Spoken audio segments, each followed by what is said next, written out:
नमस्कार, बहुत स्वागत है आप सभी का फर्स्ट इंडिया न्यूज में। मैं हूं आपके साथ शिखा शर्मा। चलिए बुलेटिन की शुरुआत न्यूज प्लस खबरों के साथ करते हैं।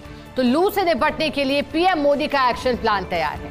प्रधानमंत्री मोदी ने लू से निपटने की तैयारियों की समीक्षा की। गर्मी के महीनों में मौसम की स्थिति खराब होने की भविष्यवाणी। केंद्र, राज्य और जिला स्तर पर तालमेल के साथ काम करने को कहा है। अप्रैल जून के दौरान देश के अधिकतर हिस्सों में अधिकतम रह सकता है तापमान। ये बात कही गई है चूंकि परिसंचरण तंत्र में बदलाव के चलते मौसम तो पलटी मारा था, लेकिन लू से निपटने के लिए प्रधानमंत्री मोदी का एक्शन प्लान तैयार हो गया है। प्रधानमंत्री मोदी ने लू से निपटने की तैयारियों की समीक्षा की है। गर्मी के महीनों में मौसम की स्थिति खराब होने की भविष्यवाणी की। केंद्र, राज्य और जिला स्तर पर तालमेल के साथ काम करने को कहा है। अप्रैल जून के दौरान देश के अधिकतर हिस्सों में अधिकतम तापमान रह सकता है। आमजन के नायक मुख्यमंत्री वजुंधरा शर्मा सेंट्रल पार्क में मॉर्निंग वॉक पर निकले। वॉक के बाद सीएम का टॉक विद टी का अंदाज दिखाई। आज सुबह सुबह जनता के साथ सेंट्रल पार्क की सैर की सीएम ने। जनता भी अपने मुखिया को बीच पाकर गदगद और चकित रह गई, क्योंकि आमतौर पर रोजाना वॉक कर जनता निकल जाती है, लेकिन आज मुख्यमंत्री के साथ कदमताल पर आमजन भी था। आमजन की मॉर्निंग वॉक भी गुड हो गई मुख्यमंत्री को पाकर। सीएम के साथ वार्तालाप के साथ सेल्फी लेने का भी जनता को मौका मिला। वॉक के बाद सीएम ने चाय की थड़ी पर कुल्हड़ में चाय का आनंद लिया और इस दौरान आमजन की समस्याएं भी सुनी सीएम ने। वाकई में जनता भी कह रही है, जैसा हमने सुना था वैसे ही डाउन टू अर्थ है हमारे मुख्यमंत्री। और सुबह तस्वीरें भी आपको दिखाई थी मुख्यमंत्री वजुंधरा शर्मा, जो कि आमजन के नायक जाने जाते हैं। सेंट्रल पार्क में वॉक के बाद सीएम का टॉक विद टी का अंदाज हुआ। आज सुबह सुबह जनता के साथ सेंट्रल पार्क की सैर सीएम ने की है।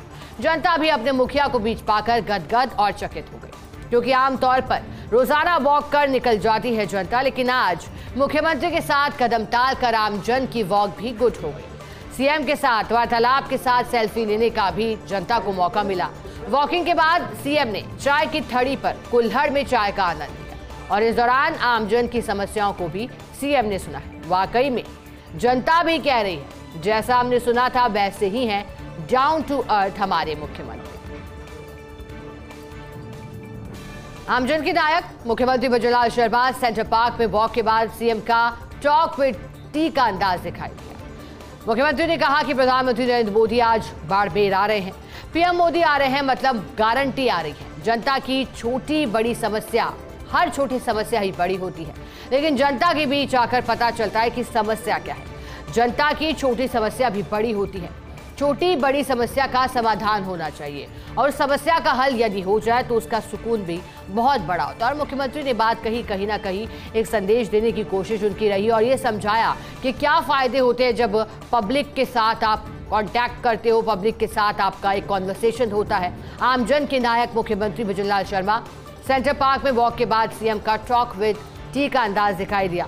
मुख्यमंत्री ने कहा कि प्रधानमंत्री नरेंद्र मोदी आज बाड़मेर आ रहे हैं। पीएम मोदी आ रहे हैं मतलब गारंटी आ रही है। जनता की छोटी समस्या भी बड़ी होती है, लेकिन जनता के बीच आकर ही पता चलता है कि समस्या क्या है। जनता की छोटी समस्या भी बड़ी होती है। छोटी बड़ी समस्या का समाधान होना चाहिए और उस समस्या का हल यदि हो जाए तो फिर सुकून बड़ा होता है।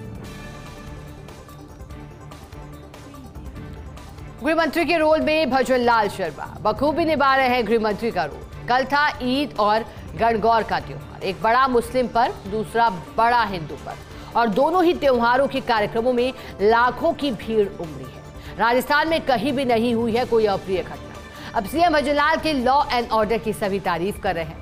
अलबत्ता सुधांशु पंत और यूआर साहू की टीम ने भी अच्छा काम किया है। और चूंकि कल देखिएगा गणगौर का पर्व मनाया गया, वहीं ईद की मुबारकबाद भी दी गई और दोनों पर्व एक ही दिन, तो ऐसे में डबल चुनौती थी प्रदेश की सरकार के लिए भी और पुलिस महकमे के लिए भी। लेकिन इस जिम्मेदारी को बखूबी निभाया है, क्योंकि गृह मंत्री के रोल में मुख्यमंत्री वजुंधरा शर्मा का अंदाज जो कि चर्चाओं में रहा, बखूबी निभा रहे हैं गृह मंत्री का रोल।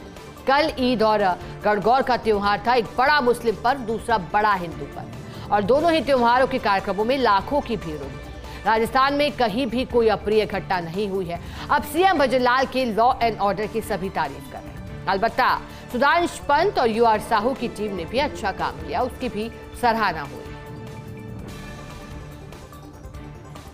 लोकसभा चुनाव 2024 तीसरे चरण की 94 सीटों के लिए अधिसूचना आज।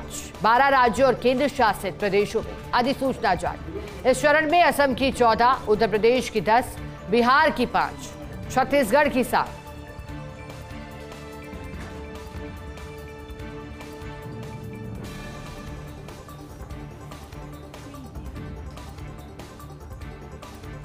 और चलिए जानकारी दे दें, आपको ये भी जानकारी देंगे लोकसभा चुनाव की, लेकिन उससे पहले जो अहम खबर हम आपको टेलीविजन स्क्रीन पर दिखा रहे हैं उसके बारे में चर्चा कर लेते हैं। रक्षा मंत्री राजनाथ सिंह की पाकिस्तान को दो टूक। देशों के बीच संबंध सुधारने के लिए आतंकवाद को अलग करके नहीं देख सकते। आतंकवाद को लेकर रक्षा मंत्री राजनाथ सिंह की पाकिस्तान को दो टूक। उन्होंने कहा कि पाकिस्तान से आतंक पर नकेल कसने में भारत से मदद मांगी। भारत हर तरह की सहायता पाकिस्तान को देने के लिए तैयार है, लेकिन आतंकवाद किसी भी कीमत पर बर्दाश्त नहीं किया जाए। आतंकवाद को लेकर रक्षा मंत्री राजनाथ सिंह की पाकिस्तान को दो टूक। उन्होंने कहा है कि पाकिस्तान से नहीं हो पा रहा है आतंक पर नकेल कसने में, भारत से मदद मांगे। भारत हर तरह की सहायता पाकिस्तान को देने के लिए तैयार है, लेकिन आतंकवाद को हम किसी भी कीमत पर बर्दाश्त नहीं करें। पाकिस्तान को अपनी धरती से आतंकवाद को समाप्त करना चाहिए। आतंकवाद के खिलाफ निर्णायक कार्रवाई होनी चाहिए। हम सीमा पार आतंकवाद को बर्दाश्त नहीं करेंगे। देशों के बीच संबंध सुधारने के लिए आतंकवाद को अलग करके नहीं देख सकते। और भारत का स्टैंड पुराना ही है, पहले जैसा ही है। भारत अपनी बात पर कायम है। आतंकवाद को भारत बर्दाश्त नहीं करेगा। रक्षा मंत्री राजनाथ सिंह ने भी यही बात कही है। उन्होंने कहा है कि हम आतंकवाद पर अगर आप नकेल कसना चाहते हो तो आपका साथ देंगे, लेकिन आतंकवाद को बर्दाश्त नहीं करेंगे।